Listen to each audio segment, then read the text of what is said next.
Good morning, everybody. Steve Levy, publisher of USC24x7.com. It is Friday, right before the holiday weekend. Happy Passover, everybody. Happy pre-Easter to those of you celebrating. Wanted to talk a little bit about, as we conclude our spring camp soon. We're in the last third, I'd say, of the practice days left. And I'm looking at the defense. I know most of you are also looking at the defense. All those pearls of, what we can expect. What should we expect? I've got a list of the DBs that I wanted to throw up on the screen and really talk about, where's this group going? Because tackling was not something we did well. Now, if you trust in spring, and I know the media has had a hard time just getting visual evidence of the hard tackling and physicality. USC over the years, the word physicality was used quite often. And post Pete Carroll, I don't think we really understood what that meant. I think the microscope is clearly on that now, that Coach Grinch and Coach Riley have to show that they've changed the directive of what physicality is, and certainly redefine the culture of a practice like a competition Tuesday used to be. I mean, you didn't have a starting position, quote unquote, unless you won it in practice every Tuesday under Pete Carroll. That's how you went into practice. That was the mentality of the team back then. So looking at this group here, I look at keys like a Max Williams, a Damani Jackson, Bullock. I mean, his size alone. If these three guys step up, and you've got Branch coming back in from his injury, all of this points, in my opinion, to a pretty successful, again, assuming things change, group in the defensive secondary. And let's not forget about Wright and some of his cohorts that are going to make a big impression here. Attitude-wise, you've got Shaw, who has brought it and absolutely stepped up, in my opinion, to show what he could do. And everything else really doesn't matter. But if this talented group of athletes and the coaching staff come to an agreement on the physicality of what needs to be displayed, then all of this, that anticipation that USC could clearly rise up to a top 10 program and get into the playoff discussion, because to me it's a discussion still. It's not you can't really win your way into the playoffs because there's no playoff system underneath it that makes sense today.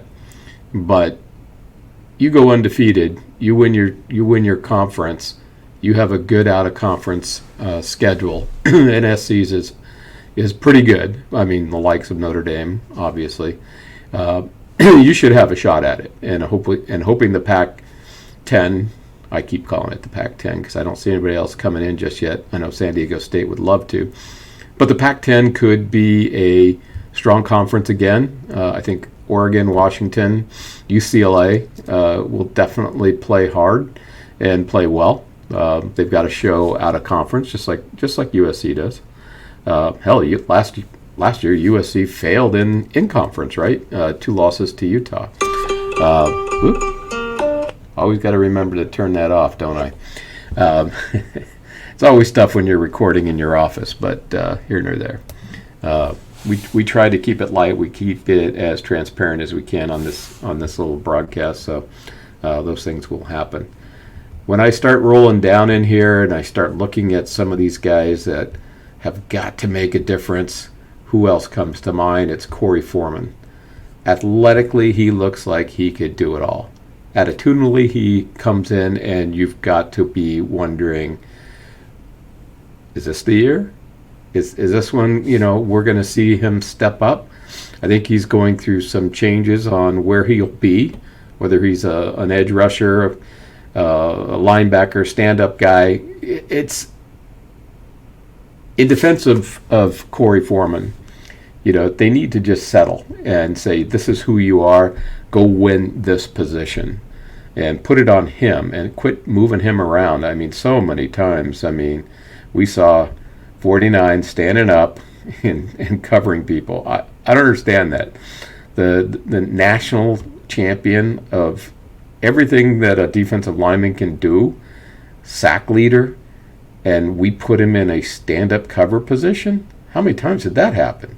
So I'm hoping that this group, steps up, has the type of season that, doesn't have to improve much.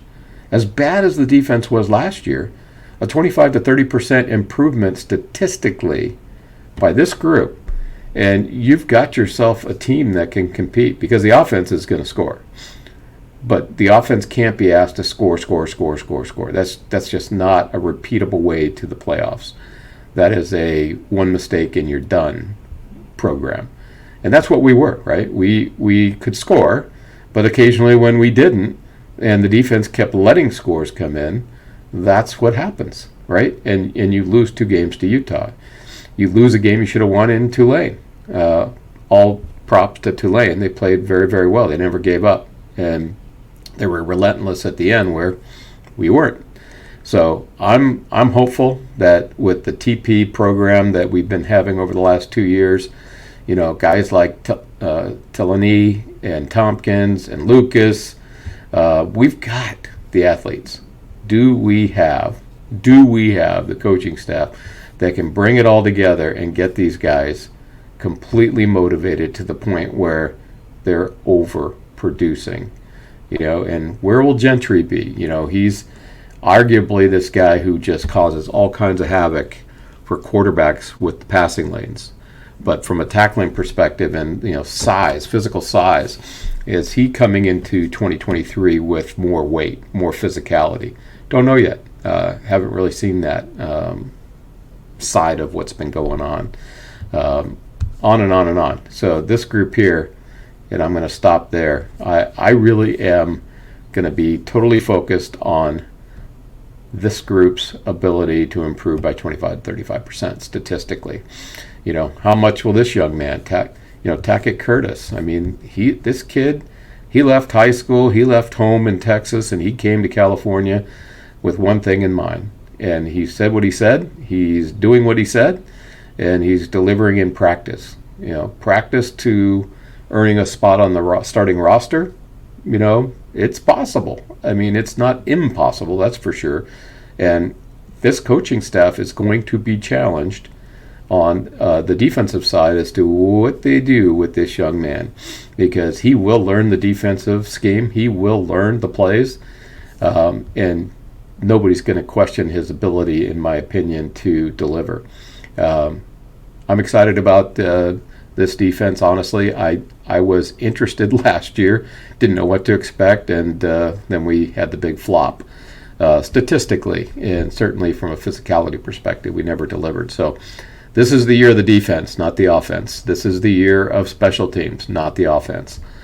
If those 2 pieces of the puzzle improve by 30%, things can happen wonderfully for this team. I'm Steve Levy, publisher of 24x7.com. Thanks for listening, and leave all the comments you can. Agree, disagree, we're open to it all. Take care. Fight on.